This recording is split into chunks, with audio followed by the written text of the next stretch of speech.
Бул кишини Москвада, вот свидетельство, Москвада изучат эткен. Түгелбай Сыдыкбеков, Омар Султанов, Төлөгөн Касымбеков болбогондо мен жок болуп калат белем. Кайрыле ушул кыздан 4,5 метр курт түшкөн. Чыңгыз Айтматов агайга кат жазып, Бул кишиде энергия бар, келет, маткасы рак операция дейт. Келини ашказандан 3 жолу рак болуп ооруп келген экен. Сахар боюнча келген мен, сахарым. Операция жок, айткан. Түрктөр таң калып атат. Түгөлбай Сыдыкбеков агайдын Байдылда Сарногой, Боттуна агай. Мен негизи атегенде аллергия менен келгем. Бөлтөк миомалар ушинтип түшөт. Бизге көз тийип атат деп айтсам жаңылбайм. Себеби Аллергиям кеткенден кийин толук ишендим. Мастопатия менен келип, онкологияда тенелерибиз жүгүрүп барып, суунун жээгине бир малын союп бата кылчу эле да. Жаан жаа десе, жаан жаачу. Кандай жакшы болот, сылап койсо эле деген түшүнүк менен келгенбиз. Мисалы кан чыгып атат деп жүгүрүп келсе мен коркпойм. Киста бар болсо. Миома бизде түшөт 16 килограммга чейин. Мына псориаздан 3 пакет ушундай тери ыргыткан. Ожогду айыктырат, шрамы жок. Бул кишиге тийбей келиш керек. Мына мондай болот. Бул 24 жыл өтө шокту жаткан. Саламатсыздарбы, Назар Ньюс маалымат агенттигинин көрүүчүлөрү, учурда TikTok социалдык тармагында популярдуу болуп, коомчулукта катуу талкуу жаратып жаткан элдик дарыгер Изат Сыдыкова элди кандай дарылай турганын жеринен көрүп, андан маек алууну туура көрдүк. Энди бир оору менен гана келет. Келип аткан учурда силер өзүңөр билбеген ооруларда параллельно ошонун баарын козгоп чыгат. Бул кишиде энергия бар. Энергия аркылуу, обострение аркылуу боло турган нерселерди көрсөтөм. Бул кыз мына келгенде состояниясы оор келген, эки жеңиз жетелек келген, анализ тапшырса таптаза чыккан. Келгенден кийин мына жазылып турат. 3 күндөн кийин 1 метр 80 сантиметр курт түшкөн. Кайра эле бизде көрсөтчение 30 күн эмнеге 21-күнү Изат Сыдыкова энергия эле берет. Силердин обострение учуңарда боло турган нерсени коркпогула дейсиз. Кайра эле ушул кыздан 4,5 метр курт түшкөн. Ушу лечение аркылуу. Миома, киста, полиптен мондай болгон эттер түшөт через менструацию. Бул болсо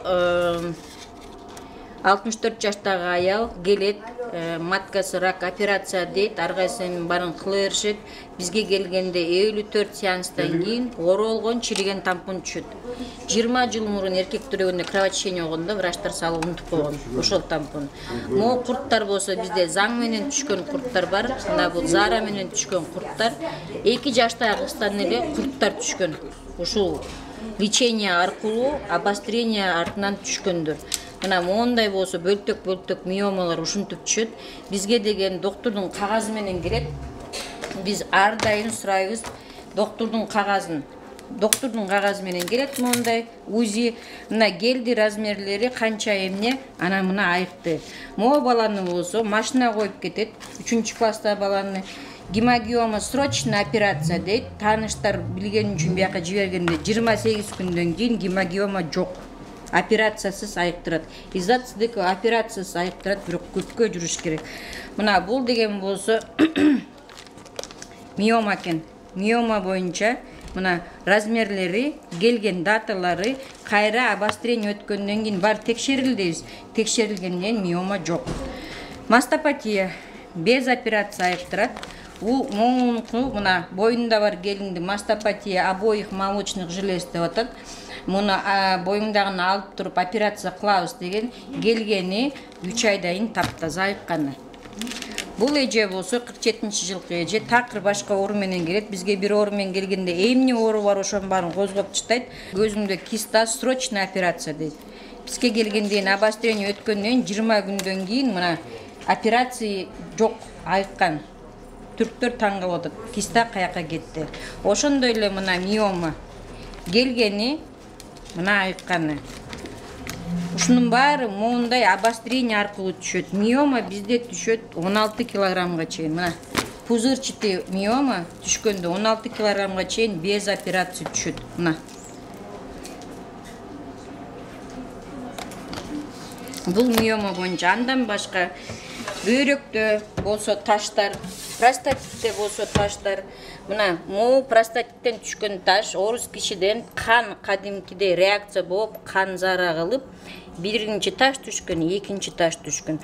Өттөн түшкөн таштар заңдан түшөт, через понос биздин обострение. Бөйрөктөн түшкөн таштар зара менен түшөт. Мына бөйрөктөн түшкөн таштар заң менен, кумдар зара менен түшөт.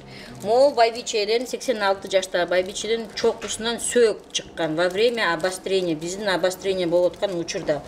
Могу псориаздан 3 пакет ушундай тери ыргыткан. Мына кадимкиде жакыныраак тартсаң, мына согунчоктон кадимкидей тери алып түшөт. Бул кишинин иштегенине 50 жыл болду. Чокморовду айыктырган аял деп илгери чыккан, Сүймөнкул Чокморов бөйрөгүнөн ооруганда ушактан лечение кылган. Анан атам өлөрүнүн астында алдын ала билген деген китеби бар. Анткени бул кишинин атасынан калган касиети бар. Ошо касиети бул кишиге өткөн, бул кишиден азыр баласына өткөн. Ошондой результаттар, мына могу шкафтын баары полный результат. Бул кишини Москвада, вот свидетельство, Москвада изучать эткен. 4 жыл институт изучал.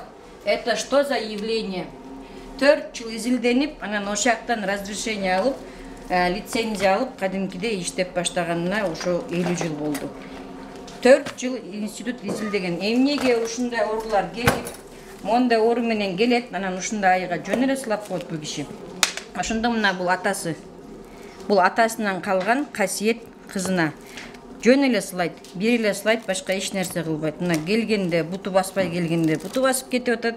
Мына кожаный псориаз келгени айыкканы, мына келгени айыкканы. Бул азыр кожаный боюнча. Мына мондай болуп, бул 24 жыл өтө чөктө жаткан. Бияка келгенде таптаза. Васкулит. Бизге доктордун кагазы менен келет, васкулитпи, жарабы, эмне оору болсо да диета карматпайт. Мына көрдүңөрбү, бул жара. Муну билбейм канча чыгарасыңар, бул жара.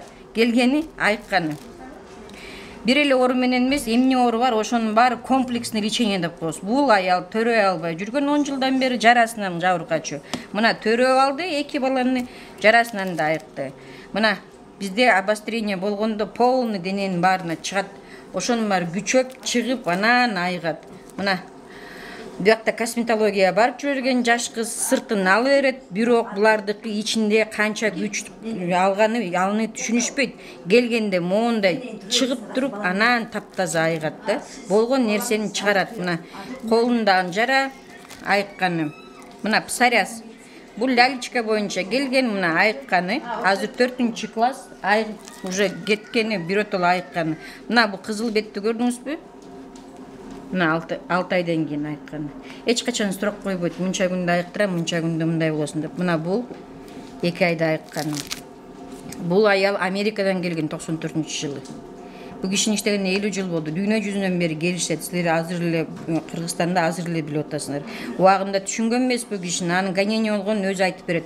Мына 94-жылы келип, айып кеткен, азыркыга чейин келип жүрөт. Жыл сайын келип учурашат. Бул бала келгени айыкканы 1 айда. Мына псориаз. ТикТокта бар бул дагы. Алайдан келген 8 ай жүргөн биякта. Ожог. Ожогду айыктырат, шрамы жок. Ожог жаңы күйүп келсе, мына келгени 1 жумадан кийинкиси. Мына келгени 1 жумадан кийинкиси. Ожогдун дагы түрлөрү бар. Киста өсүп келген, операция алгандан кийин. Мына бул ожог келгени 3 айдан кийинкиси. Бул эже газ баллонго жарылып күйгөн. Тяжелылар бар, тяжелылар кеч айыгат, легкийлер бат айыгат. Бул простатит боюнча, полиартрит боюнча келгендери. Бул баланы болсо мына кататер менен келген, 3 айдан кийин, 6 айдан кийин операция кылабыз деген. Бизге келгенде кататерин 3 күндө чечкен, операциясы жок, таптаза 6га чыгып, азыр бул бала жашап жүрөт. Эчтеке бөйрөгү менен проблемасы жок. Мына бул злокачественный, доброкачественный, бул кишиге тийбей келиш керек. Тийгенден кийин эчтеке кыла албайт. Тийбей мына келип метастаза кетсе дагы, злокачественный болсо дагы мына тийбей, биякта ошол өзү айыгат бияктын энергиясы менен. Лицевой шейный рак айыкканы бул кызды болсо тайнеси келип бизге чуркап келет, мына кызым астына киста чыкты, тилинин астына 18 жашта. Эмне кылам, кесебиз деп атат. Мына 10 күндө прорывается. Жаңы свежий бат болот. канча жылдан бери чогулган нерсе, ал көпкө болот. Муну болсо жа ойноп атышып, кошуна балдар көзүнө кирип кетет жа. Чочут. Мына жакшылап карасаңар ак басат. Исманкуловго барса, муну деген пересадка глаз дейт. Мына келди таптаза 3 айдан айыкты. Без операция. Глаукома. Мына келгени бул айыкканы. Бул Израилден келген 89-жылы. Мына айыкканы. Таптаза.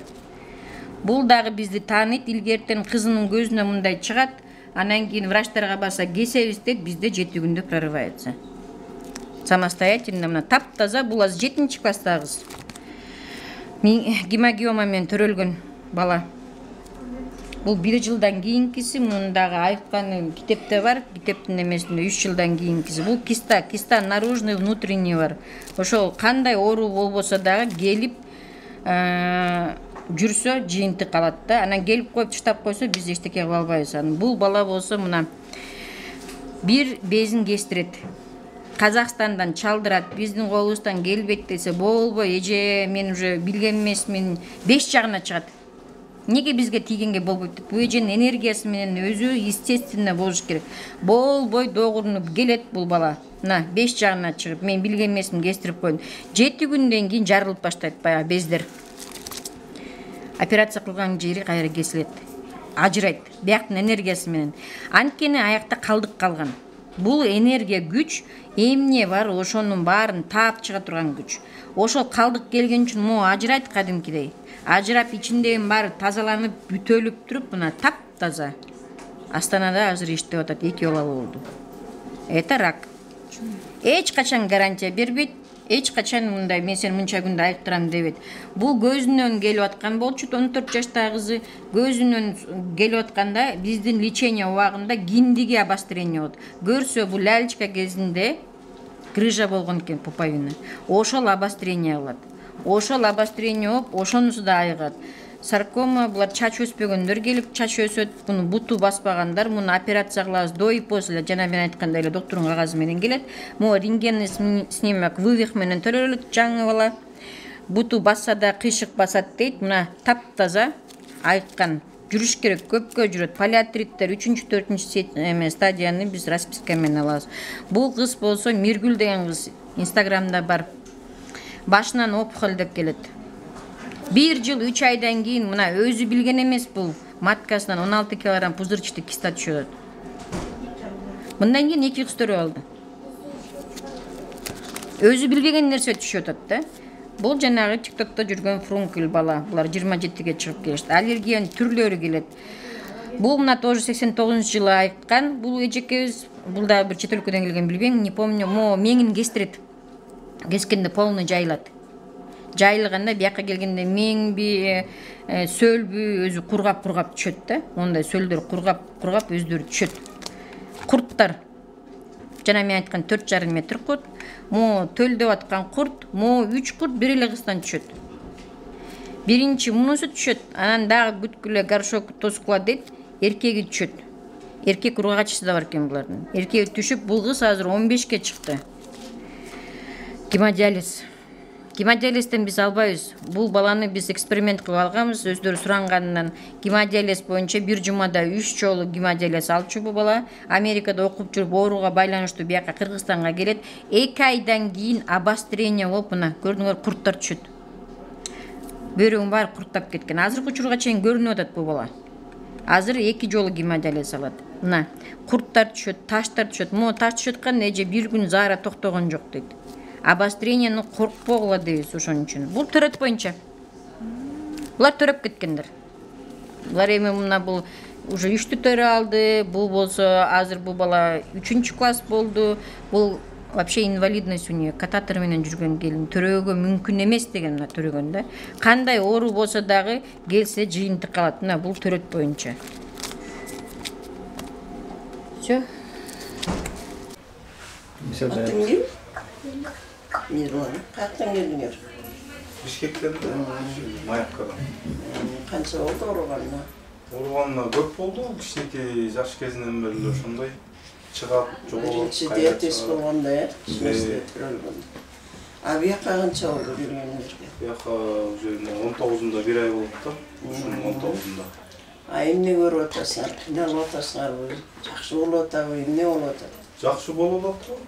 Жакшы болуп атат. Мурункудан жакшы. Реакция болдубу? Реакция бар, мурункудан жакшы. Ошо мурда эмне кылчылыңар? Мурда ошо менде медсестралар жазган мастарды сүйкөп эле ал временно да, бир 2-3 күндө жок, кайра 2-3 күндөн кайра жаңырып эле чыга берчү эле да. Азыр биз жасаган масты сүйкөп атасың. Азыр жасаган маст сүйкөп атабыз, азыр жакшы, азыр жылыш бар да. Уже Сууга мурда каалаганча кирипсиңер. мурда сууга каалаганча каалаганын кылышчу. Бизде сууга азыр сууга эме болуп калды, азыр деле битке ичип коюп атат, бирок по-любому эме бар. Тамакты тергеген жоксуң. Жок, тамакты подряд урду. Бүт. Жакшы. Аласа ошо. Ошо силерге каяктан эмне болуп бияка келип калдыңар? Биз ошо Telegram немеден көрүп калып анан ошондон көрүп калган келдик да. Көргөндө эле аябай ишенип кеттиңер. Бир кыздын колу жара болуп анан ошол айткан экен го. Ошону көрүп эле анан буяка келдик да. Бар жерге бардык да, көп дерматологко бардык да. Барбаган жерибиз калган жок да почтичи. Анан барып анан акырын сизди көрүп калып ошол бир кыздын колу бир жумада айып калган экен, анан ошого келдик да. Жакшы. Жакшы болуп кеттиле? Жакшы болду. Мына өзү көргөндө ушундай эле сылап коебуз, башка эч нерсе жок. Мына өзүңүздөр уктуңуздар, аябай көрүнгөн жасап туруп, мына азыр бияка келди, бир кишини эле көрүп келдик деп атат. Адамдын организми ар кандай ишеничтен айыгып кетет. Ишенбей келип айыга турган болсо да кетип калат. Эми мен азыр мындай кереметке аябай ыраазымын. Азыр мен эч нерсени көрсөтө албайт элем. Студияда иштеген жигит астма болуп ооруп калды. 95-жылы. Ал ошо студияда иштеген үчүн аппаратын алып келип, эже тартып коелу, Элдияр деген жигит, Мукамбетов. Эже тартып коелу керек болот дей берет эле да. Мына ошол тартып койгон нерселер, мына келгени, мына айтканы. Ошо нерселер азыр мени аябай дүңгүрөтүп атат. Бул кезде факт болсо ошол жакшы экен, анан ишенич болсо бул жакшы экен. Эми биз кыргыз тилинде берип атабыз да. Кыргыз тилинде биз кичинекей эле неберем чыгарып коюптур TikTokко. Мындай эл басып кетет деп ойлогон эмеспиз. Азыр эл басып кетти, аябай чарчап турган кезим. Эми ошо TikTokко чыгаргандан кийин менин сүйүнгөнүм бул аппарат деген, фотограф деген, жазуучу деген биздин канатыбыз. Эгер ошол нерсе болбосо, биз эч нерсени жеткире албайбыз элге. Азыр Манас университетинен келип интервью алып кетишти. Болгону кыргыз тилинде кетип атат. Анан чет өлкөдөгүлөр суранып атыптыр. Англис тилине которгулачы. Биз түшүнбөй атабыз, ишти көрүп атабыз, тилин түшүнбөй атабыз дептир. Анан бүт дүйнө жүзүндөгү адамдардын сүйүнгөнү бизге кубаныч.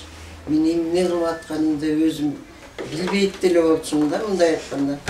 Жанагы азыр Казакстандан келип, Өзбекстандан келип, сизди TikToктон көрдүк.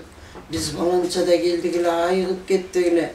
Мурунку иштеген жерлерди айтып, аларды мен унутуп да калгам. Мынча балалы болду, мындан келди эле айыкты, тиңден келди эле айыкты деп сүйлөп атса, мен сүйүнүп атам. Мен чарчадым деп айткым келбейт. Мен наоборот жашарып атам. Жашап жүрөбүз. Эмнеге жашарып атам? Эмгегиңдин акыбети кайтып атканда Кудайга шүгүр. Эми мен жалгыз эмесмин. Менде 3 кыз мендей. Буну үйрөтүүгө да мүмкүн эмес да. Эми өзүмдүн уулум мына китебин колуңуздарга бериптир. Бул 20 жыл болду иштеген. Бул Турцияга, Москвага, Кытайга барып келип жүргөн бала. Мен ордумду, мен мурда күн тууда көрчүмүн илгери. Вагондо көрчүмүн, условия жок. Талаада жатып элдер дарыланчу. Казакстандан келчү, Өзбекстандан келчү. Азыр Кудайга шүгүр үй жасап аларга орун даярдаганым жок. Эгер орун болсо аябай жакшы болот эле деп суранып атышат. Мына бу жерде тургандын баары акча төлөп, квартираларга туруп көрүнүп атышат. Элге шарт түзүлсө аябай жакшы болмок. Эл көрсө токтото албайт экенсиң. Мен өзүм менен эле кете турган нерсе эмес. Кыз көрсөткөндүр, мына кыз силерге интервью берип атты. Турган журналдардын баары ушул келген элдин, мындай айтканда, медицинанын көркүн чыгарып атат деп ойлойм менимче. Адамдар ойлойт болуш керек, балким көз ачыкпы. Мен көз ачыкты жаман дебейм. Бизде молдо да бар, көз ачык да бар. Ошол туура берсе, туура жолдо болсо мен кубанам. Ошон үчүн бул медициналык нерсе, мен өзүм медикмин. Туура жол менен алып чыгып, ошо элге билиндирейин дегендиктен келгендеги кагазың, анан айткандагы кагазың. Биз эми ошол келгендегисин кантип түшүндүрөт элек. Ошон үчүн жана сүрөткө тартылат. Сырткы нерселер сүрөт менен далилденип атат. Ички нерселер бара кой, УЗИден өтүп кел. Ошондо биз Кудай Таала бул касиетти бергенге мен ыраазымын. Мени менен эле кетпейт экен бул. Тукум менен кетүүчү. Үйрөтүүгө да мүмкүн эмес экен. Кудайга шүгүр 25 жыл эмес, 51 жыл болду мен иштегениме. Мен айтып калам, эгерде мен ушунчалык эле коммерцияга айландырсам, дүңгүрөгөн кафелерим болмок, жок, буюрсун жашаган үйүм бар, Кудайга шүгүр. Балдарым бар, эл журтум бар. Ошого ыраазымын. Эл айтканына сүйүнүп, Кудай деп жашап келебиз. Эзат айым, сиз буга чейин айтып өттүңүз, баягы укумдан тукумга улануучу нерсе депчи. Албетте бул бирөөдү үйрөтүп коюш, бул же болбосо башын сыйпалап коюп, сакайып кетиш дегени мүмкүн эмес да. Бул касиет сизге кайдан берилди? Эми сиздерге китепти бериптир. Кыскача айтып койсоңуз. Ошону үйдөн калганын окуп өзүңөр түшүнөсүңөр. Альбомду алып келчиңиз. Альбом тетиги. Мына альбом. Бууреки адам мени багып алган адам экен. Бул киши Кытайдан чыккан экен, менин атам. Мени өстүргөн бул киши. Мен 16 жашында кайтыш болор алдында астына отургузуп, балам, мен тынч тиги дүйнөдө жатышым керек. Бул нерсе сенде калыш керек. Десе мен сиздей молдо болмок белем, акшын мен молдо деп түшүнөт элем. Ошо киши мени багып алганын да билбейт элем. Мен өзүмдүн атам деп түшүнөт элем да. Бирок ошол касиетти берген, мени багып өстүргөн, мен 1,5 жашымда алган экен бул киши. Биздин ошондон тарбиялап, ошол кезде эле шариятты айтып, кээ бирөө тиктокко эмеге жазат экен, комментарийга. Бул дин менен маалыматы бар бекен деп. Бул кишинин тарбиясы ошо кенедейибизди эле шарият менен, улуу жол менен тарбиялаган адам үчүн мен Кудайга ыраазымын. Бул кишинин сөзүн жерге калтырганым жок. Бул кишинин суроосу арак ичпе, жаман жолго барба. Бул касиеттүү нерсе десе мен сиздей молдо болмок белем дегем. Көрсө а кишиде молдолук да болгон экен, ушу касиетте болгон экен. Ошол атамдан батасынан өткөн нерсе. Мен ошо бул кишинин суроосун, арбагын сыйлап, коммерция жасаган эмесмин. Ошон үчүн Кудайга шүгүр эл катарында жашап келебиз. Мен атам аябай окшош экен. Мен атам өтүп кеткен аябай окшош экен. Мен атамда сакал ушундай болчу да. Изат айым, айтсаңыз, сиз кандай ооруларды карайсыз, кандай ооруларды карабайсыз? Анткени ошол тиктокто, башка интернет маалымат булактарында ошол суроо улам берилип атат да. Мен жана айтпадымбы, обязательно медицинский кагазын сурайм. 4 стадияны карабайм. Эгерде ошол адам жалдырап, эмне болсо өзүмдүн багыман көрөйүн десе, расписка жаздырып алам, анан көрүп баштайм. Ажал жеткен кишини биз алып кала албайбыз. Биз Кудай эмеспиз. Ажалсыз адам болсо айыгып кетет. Ошон үчүн адамдын көңүлүн калтыра албай, болуптур туугандарым менен сүйлөшүп алабыз. Ал киши көрүп атат деп жакшынакай турат да, кээ бир айыгып кетет. Кээ бир баягы эме боюнча тагдыр буйрукту көрүшөт. Биз аны минтибием, антибием деп кабыл албайбыз. Бирок адамдын көңүлүн ооруткум келбейт. Ошол суранганда расписка жаздырып алып көрө берем. Ошол киши кайра мага сүйүнүшүп айтышат. Мындай болду, сиз көргөнүңүз жакшы болду деп бадаркаларын көтөрүп келип, кайра рахмат айтышат. Ошол мезгилде эже биз доктур айтты, чыгарып койду, кайтыш болот деди, өзү билбейт, сиз көрө берсеңиз, биз эчтеке дебейбиз десе, ал кишини көрүп берем. Кайтыш болуп калса капа болбойт. Адамдын өмүрү Кудайдын колунда, биздин колубузда эмес. Медицинага барат дагы, өлтүрүп койду, жеп койду, жутуп койду деп сүйлөшөт. Бир жакка барса эле ушинтип сүйлөшөт. Андай туура эмес. Себеби медицинада өлтүрүп коеюн дебейт. Көргөн киши да өздөрү кечип барат. Шишигим деп жүрө берет, а шишиг эмне экенин билбейт. Ошондо бул адам өзүнүн бактысына келген күнүн көрөт. Мен минтибием, жетиги тиңтиби деп айтканга укугум жок. Баарыбыз Кудайдын колундабыз. Канча жашыңыздан бери ушул касиетти карманып келесиз? 22 жашымдан. Ушул сизди биз TikToктон көрүп таанып, анан элдин баары шок болуп атпайбы? Буга чейин сиз Россияда таңгаз алып келишкен экен. Эмне үчүн Кыргызстанга эми таанып атасызчы биз жаш болуп алды китепти окугандан кийин кайрада жолугушсак өзүң айтып бересиң. Эгерде Түгөлбай Сыдыкбеков, Омор Султанов, Төлөгөн Касымбеков болбогондо мен жок болуп калат белем. Ошо кишилер Чыңгыз Айтматов агайга кат жазып, Кыргызстандын атынан суранышып, анда Чыңгыз Айтматов агай Москвада болчу. Ошого кат жазган боюнча мен наукага кайрылгам. Анын баары биякта китепте жазылуу. Эми азыр убакыттар, мен мунун баарын айтып бере албайм. Бул изилдөө мен 3 жыл Москвада изилденгем. Бул эмне болгонун да билген эмесмин. Изилденгенден кийин анан түшүндүм. Бардыгы алда китепте жазылуу. Түгөлбай Сыдыкбековдун азыр курс лечения деген кагазыбыз бар. Сен мындай ооруп келсиң, тиңдей ооруп келсиң деп айтпайбыз. Мондай реакция болот деп гана кагазды беребиз. Ошо кишинин келини ашказандан 3 жолу рак болуп ооруп келген экен. Ошол өзү врач экен да. Ошол изилдеп өзүнөн болгон симптомдорду жазып отуруп, мага ошо курс леченияны берген. Ошо келин болгон. Күйөөсү врач экен. Бизде көпчүлүк Түгөлбай Сыдыкбеков агайдын,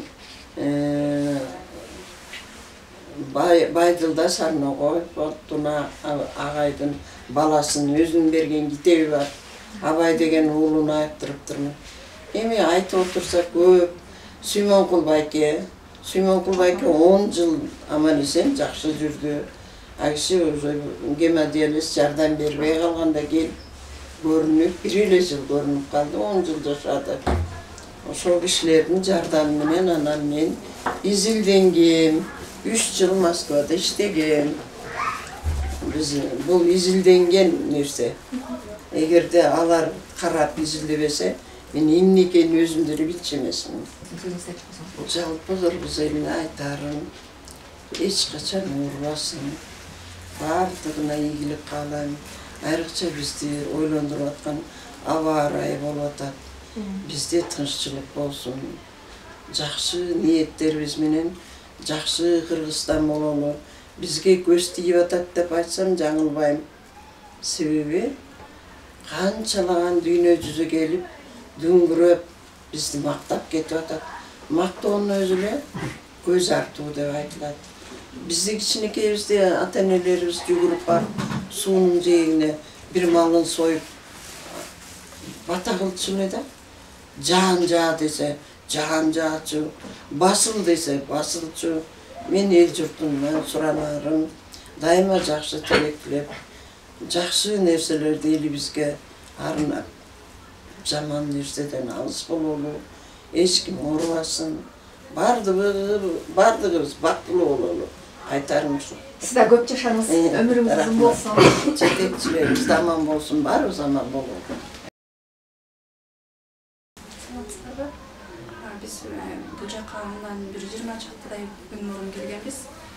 Балам аябай тяжелый состояниеда болгон, дем албай.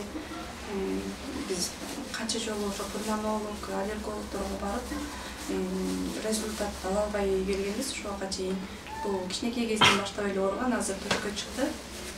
Эки жай биз качан билдик, 1 жылга чукулдап калып, биз астма болуп ооруп калганбыз. Андан кийин biz İzzat apаны ошол TikToктон мени эчекем көрсөттү. Ошоқта апа бар экен Кыргызстанда, сен ошол апага барбайсыңбы деп бизге айткан. Анан мен багы огой эле жүргөм, анан балам аябай уже дем ала албай, постоянно саат 4-тө эле дем жетпей уже боозтору көгөрүп титиреп, анан биз такси менен постоянно эле 3-чү больницага алып барып, багы дарылар менен дем алдырып, ушундай болчубуз да. Анан апага келдик, апага келгенде эле аябай сонун дем алып, өкпөлөрү ачылып, 1-чү күнү эле эме болду, багы аябай уктай албай жүргөндө тамакка чактычы. Ошолор аябай уктады, эс алып. Анан 2-чү күнү ошол кичине обострение болду, ошого эме өкпөсүнөн кичине ооруп атат деп көрсөттү да. Анан азыр ошо обострение болуп, кечээден бери аябай ак көбүктөр чыгат деп апа айткан. Ак көбүктөр чыгып, ич өтүп, эме болуп деп температура болуп. Анан ошо кечээ эле биз азыр ошо көрсөтөйүн деп келгем. Ак көбүктөр чыгып, кусуп, ич өтүп, азыр да температура бала бирок сонун болуп калды, азыр өкпөлөр ачылып. Сонун болуп калды. Апага чоң рахмат. Диетада кармачу да. Докторлор айткан болчу эме деп, бал вообще жолотпогула, жумуртка особенно сладкий бербегиле деп диетада турсун деген да, сүт апа айтты, силер бозо, анан алкоголдон башкасын баарын берергиле депчи. Анан балам бүт баарын жеп атат, эми балды даже кашыктап да жеп атат. Эч кандай эме болгон жок. Апага чоң рахмат. Макрота. Пенолор чыгат да, өпкө менин тилимде мындай болуп калган өпкө акырындан ачылыш керек. Ошондо ар бир нерсенин өзүн чыгарып турат. Кустуруп алып чыгат. Ич өтөр кабыл чыгат. Мисалы кан чыгып атат деп жүгүрүп келсе мен коркпойм. Киста бар болсо ezilет, өзү ezilет, ошо кал аркылуу чыгат. Бөйрөктө киста болсо зары аркылуу чыгат. Жанатан бери интервью берип тиг жерде көрсөткөн баардыгы тең ошо энергиянын күчү менен чыгат. Болгону мынтип эле кармап коебуз, бизде башка эч нерсе жок. Мисалы, мынтип ем анан антип ем андай сөз жок. Ошо нерсени бала алыш керек, же адам алыш керек. Мунун организми анан жооп берет. Мен остеопатия менен келип, онкологияда бир 5 жыл 6 жыл учетто турганмын. Анан ушул жерге келген чейин жакшы болдум. Барып тартылсам, ОЗД жок деди. Бул ОЗД иштеген киши орус киши эле. Кантип лечение кылдың деди, ошо народный десем, я верю деп. Ошодон бери дайыш болуп жакшы, анан кичине азыр пневмония болуп, июнь дагы жеме келдим. Рахматты, эжеге чоң рахматты. Кудайдан тилеп отурабыз, баарыбыз ушул жердегилер өмүрүн тилейбиз. Канчалаган менин шыпа таппаган, канчалаган эжени укпагандар канча сыздап жүрүшөт. Мына Кудайым бизге бир боор ачыганга жактан ушинтип эженин адресин угуп айтып келип шпаларды таап отурабыз, эже жүзүн болсун. Ошол бизге окшогон ошо зарлаган, ошо шыпа таппай өздөрү төрт болгондордун өмүрүн аласыз. Рахмат. Өзүңөргө да чоң рахмат, оорубагыла, жакшы болуп кеткиле. Аман туруңуз, аман болсун эже. Мен негизи атегенде аллергия менен келгем, бирок аллергиядан башка оорулар козголуп, ошол оорулардан обострение болуп, абдан катуу болду обострение. анан ошондон кийин жакшы болдум да. Дегенде албетте баарыбыз эле кандай жакшы болот, сылап койсо эле деген түшүнүк менен келгенбиз. Анан баягы өз көзүңө башыңа өткөндөн кийин, дарылангандан кийин, анан чындыгында дарысыз, бирок ушундай өзү эсиңде отурган карактер басып обострение болгондон кийин, анан жакшы болгондон кийин, аллергияң кеткенден кийин анан толук ишендим да, жакшы экен деп. Ошондон бери көрүп атабыз, Кудайга шүгүр. Эми аман болуңуз, ошентип кыргыз эли үчүн кызмат кылып, дарылыгыңызды көрсөтүп, азыр мисалы үчүн доордоргойлорго барасың, көп жерге көрүнөсүң, канча маянан кетет, канча анда жыйынтык болбой, бул жерге толук ишенимдүү эле келип калдык. Азыр жыйынтыгы болуп атат, анткени ал өзүбүздөн сезип атабыз. Аман болуңуз. Мен ойлойм, бу жерде отургандардын баары деле ошол ойдо. Биз дагы ушул Изат апага сахар боюнча келгенмен, сахарым 13 болчу. Кудайга шүгүр, азыр 6-5ке чейин түшкөн, дарыланып ичпейм, диета да кылбайм. Ушул Сапарка апага ишеним менен келип дарыланып аткан баардык ушу ооруларга баарына шифа тилейм. Биринчи шифа Алладан, ушу Изат апанын колу берекелүү болуп, ушу ооруларга шифасы бере берсин.